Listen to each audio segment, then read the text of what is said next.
بسم اللہ الرحمن الرحیم۔ السلام علیکم ناظرین۔ آج ہم جائزہ لیں گے کہ پی ٹی آئی کی حکومت میں 2 سال کے اندر ہم نے کیا کھویا اور کیا پایا۔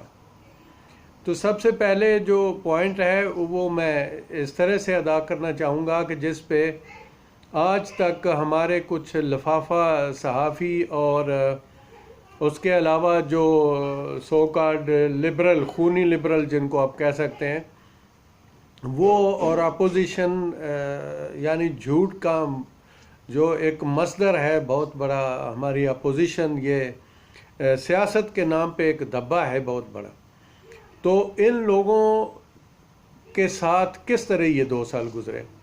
سب سے پہلے تو یہ الزام جو لگاتے ہیں کہ الیکشن میں دھاندلی ہوئی، دیکھیں یہ ایک ایسا الزام ہے، اگر یہ الیکشن میں حقیقت میں دھاندلی ہوئی ہوتی تو یہ کبھی خاموش نہ بیٹھتے، پہلی بات یہ۔ دوسرے نمبر پر جو یہ بار بار جو اسٹیبلشمنٹ پر یہ سارا الزام لگاتے ہیں، میں آپ لوگوں کو ایک حقیقت بتاتا ہوں کہ میں الیکشن کے دنوں میں چودھری نثار خان کے حلقے میں تھا اور 12 پولنگ اسٹیشن جو تھے وہ ان کو میں نے کور کیا تھا خود، یعنی خود میں نے کور کیا تھا، میں کسی کی بات نہیں کر رہا ہوں۔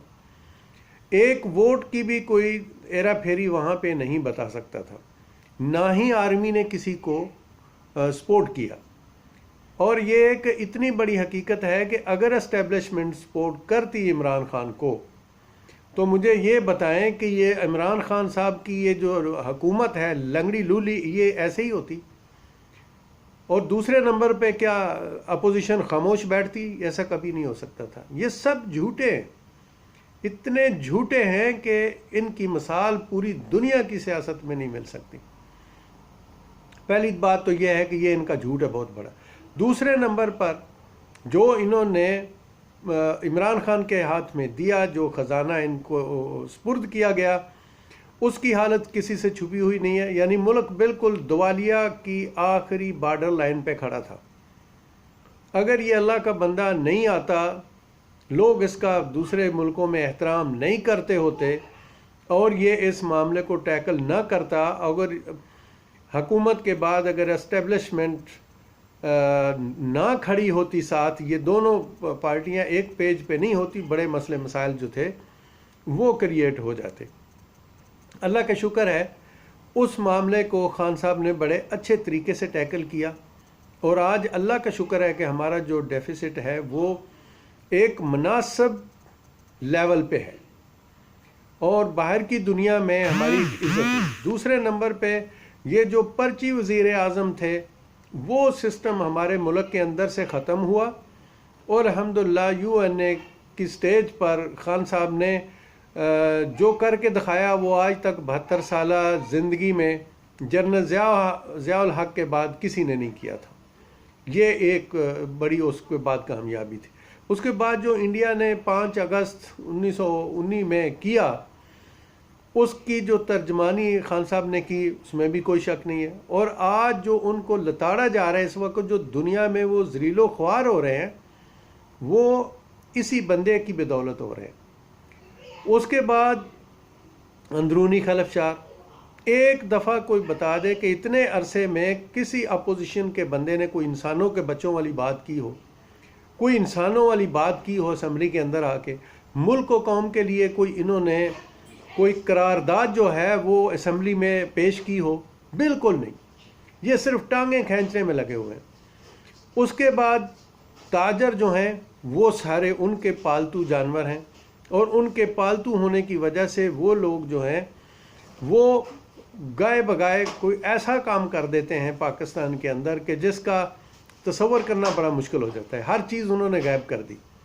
یہ کتنی دفعہ ہوا ہے، یہ ذخیرہ اندوزی کر کے یہ لوگوں نے کتنی دفعہ کوشش کی ہے۔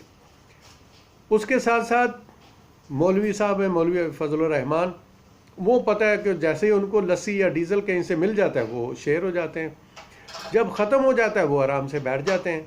پہلے جب اس جعلی مریض نے، جو دنیا کا جھوٹا ترین وزیر اعظم تاریخ میں لکھا جائے گا، وہ جب جانے لگا تھا تو مولوی صاحب کو اس نے پٹرول ڈال دیا اور جناب علی ساتھ لسی بھی دے دی۔ اس سے کیا ہوا کہ مولوی صاحب